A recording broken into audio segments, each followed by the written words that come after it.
On March 23rd, I sent out a video titled The Bottom, expecting a significant rally in the S&P 500. And today on April 14th, some 3 weeks later, we have seen exactly that, a massive rally in equities. And I believe it is now time to be more defensive. And that is why this video here is called Sell the Bounce. And there are multiple reasons why I believe that to be the case. And one being that the sheer magnitude of this rally has been insane. And here we're looking at the S&P 500 future. The low on March 23rd was 2174. Since then, we have rallied some 30% to 2844.5 here by the settlement today. And I believe it is likely that this leg of the rally will stall somewhere around this level this week.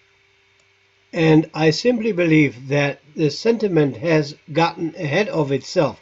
The pendulum has swung too hard from being too negative on March 23rd when we put in the lows. Sentiment was way too negative, but now sentiment is way too positive about how fast this recovery will actually unfold. And if we take a look here at Q2 GDP, everybody knows it's going to be a disaster. Is it going to be 10% down, 20% down, 30% down? Who knows? But who cares? It doesn't matter, because we all know it's going to be temporary. We know that throughout April, the economy will remain shut.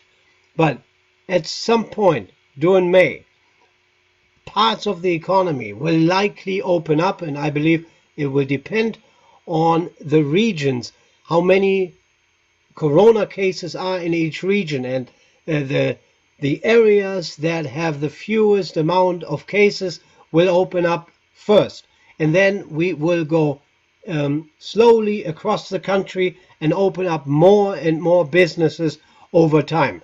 So we will be starting in May. There will be more businesses open in June, and then in Q3 there will be more businesses open than in Q2. So what we do know is Q2 is going to be a disaster, and the actual number is irrelevant. We also know Q3 is very, very likely to be terrible if we compare it with Q3 of 2019. But it will be sunshine reggae Ibiza relative to Q2 of 2020. So Q3 will be a lot better, and that is what the market is currently pricing in. But if we look out further, are all those job losses that we are currently seeing, and my guess is as good as yours, are we going to see unemployment rate of 10%, 15%, 20%? I don't know. But how many of those job losses will be reversed? Are those permanent jobs being lost, or do they come back? And let's just use some common sense. Obviously, a lot of people will be hired again once the economy opens up. But how many? I do not believe that 100% of the people who have gotten laid off will be hired again or want to be hired again. So I'm just putting a wild guess out there. I believe it is realistic that some 50% or so of jobs that have been lost will come back. And one reason is that not all businesses will survive. So certain businesses will not be in the position to rehire the people that they have fired. Then there is these jobs or these companies that realize business will be slow at the beginning, so we only hire a few people at first, and then we can see if we actually need more going forward. So it will be slow, and then they might actually realize maybe we don't need the entire staff that we had previously. And then thirdly, there is going to be a portion of this where the people who got laid off were not happy at the company they were with to begin with. So do they even want to come back? And I believe there will be a portion that just says, you know what, I don't want to go back to that particular job. Are they going to find a different one? Maybe. But I believe certain people, or a percentage of the people who have gotten laid off, will not seek new employment going forward. So the question is, what kind of recovery can we expect? Is it going to be a V-shaped recovery? Is it going to be U-shaped recovery? I believe it will be a V, but it will be a crooked V. And what I mean by that is that the left leg of the V will not have the same height than the right leg of the V. And in my mind, I picture a mirror image of a square root where the left leg of the V is steeper and higher than the right side of the V. That is what I would expect.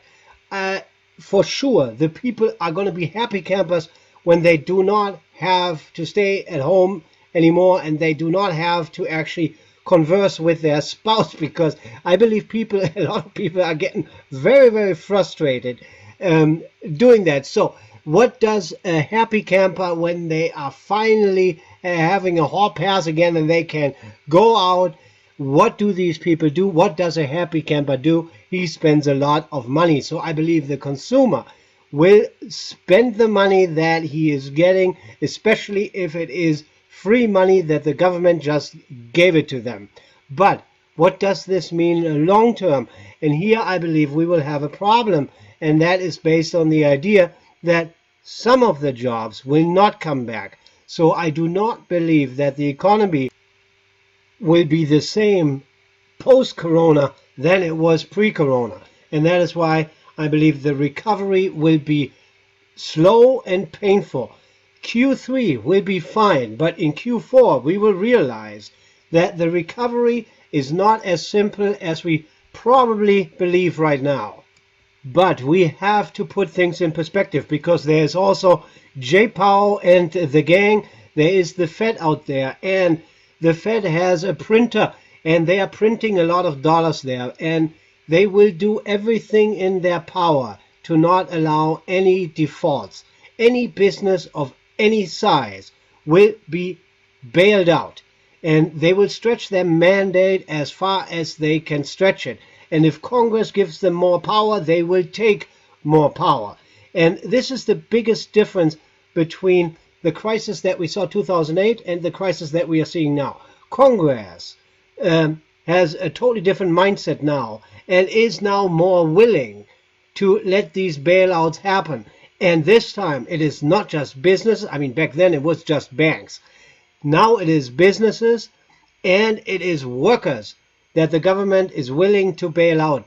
And that is a huge difference between the crisis that we saw in 2008 and the crisis that we are experiencing right now. And this also has a huge difference what to expect going forward when it comes to equities. So what does all this mean? I believe short term we have put in a top. I do not believe that we will retest the lows like all the pundits have been telling us for the last 3 weeks. I believe the lows are in, but I also believe that the recovery will be painful. Q3 will be fine, but it will be very, very difficult long term to get back to the levels pre-corona. And we will have a recovery that is similar to 2009, 2019, just even slower. The growth back then was slow, and it was below the rate of growth that we have seen in previous recoveries. I believe this recovery will be even slower.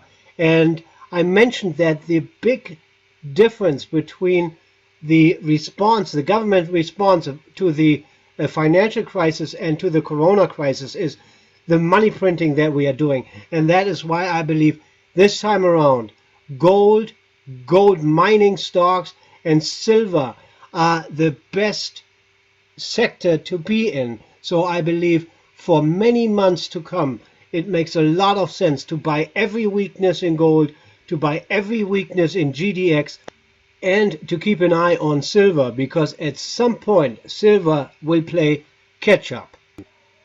So what does all this mean in the short term? I believe it is too early to buy gold. It is too early to buy GDX gold miners simply because they have run too much the last week or so. So I would like prices to come in first before pulling the trigger. What I did today was I bought put spreads in the SPY because I believe it would be very difficult for the SPY to go north of 285. So I currently own the 290 285 put spread expiring this week.